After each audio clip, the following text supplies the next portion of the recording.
Welcome to Clause 8. You're watching a short clip from one of our full episodes, featuring real conversations with the leaders shaping IP. And then maybe I was imprecise, I guess, more about maybe standard essential patents. I guess one thing that maybe you've heard and maybe drove the European regulations is that there's a sense maybe these licensors, they acquire a lot of patents. It's not clear if they're essential. It's not clear if they're valid. The implementers have to deal with that. I guess, how does that form your role, I guess? Yeah, I mean, I think at least when you license through a pool structure, some of those issues are sort of resolved because, patents are independently evaluated. So implementers can have some assurance that someone looked at it and thought, oh, these are essential. The rates are transparent. Patent lists are transparent. The licensor communities. So the pools rely on transparency. So I think that helps with the licensing. There's some of those problems that you've talked about aren't applicable to a typical pool setting where everything is out there in the open. So, and a lot of people who listen to our podcast, they have they don't know standard essential patents and pools as well as you do. Maybe you can give a sense, I guess, at Dolby. How do you make sure that you're acquiring patents that are essential, that are high quality patents that kind of cover the standard? Yeah, I mean, a lot of the patents that we develop, we do portfolio development. We participate in the formation of the standard. So we go to standard bodies and we make technical contributions based on our own research. So we know those are essential. And then we do acquire patents from third parties that also participate in the standards. And then we have an expert team of technical experts who live the standard and can review patent claims and applications, and we can form an opinion. But when we try to monetize those assets, we do it through a pool, and there is an independent, evaluator, generally a law firm familiar with the laws of that jurisdiction, who will, make a determination that those patents are required to implement the standard.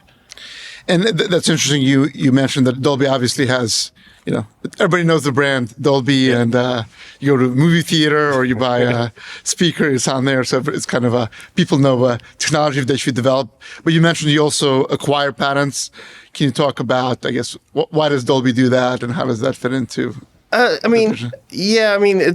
We acquire patents that supplement the portfolio we have. So we'll have, patents in audio and video. And we try to just expand our presence in that. And so we'll just acquire patents that, support a patent pool. It's better to have patents within a pool than outside. So if we see an opportunity and it makes financial sense, we'll acquire a portfolio and put it in the pool. So I think it's better for both Dolby and financially and for the market because it does consolidate IP into a pool setting. And I guess maybe you could talk about how you, in the process, I guess, of working the pools, when we say one-stop shop, the shop, I guess, is for the implementers. I guess when you think about it, does it also make it easier for... It definitely is much easier for a licensor too. Yeah. I mean, in terms of a licensor, you look at one agreement, the patent pool agreement, the agreement among licensors and the portfolio license, you agree to those terms, you submit your patents, and then it's the pool administrator that does all the licensing effort. So you're not having bilateral discussions with, it could be tens or hundreds of implementers. It's all sort of offloaded to the administrator to do that. So it's a lot easier So it's one stop for both the licensor and the licensee, actually. Yeah. So it seems like it reduces a lot of friction, so you guys can focus on what you do best, and I guess the licensees can focus on what they... Yeah, I mean, for us, what we do best is develop the technologies, develop the portfolio, and then we, help form pools in the initial stages or facilitate pools. But then the pool administrator will take the reins and do the licensing efforts. So it does make things easier for us, and we can just focus on, development and other things.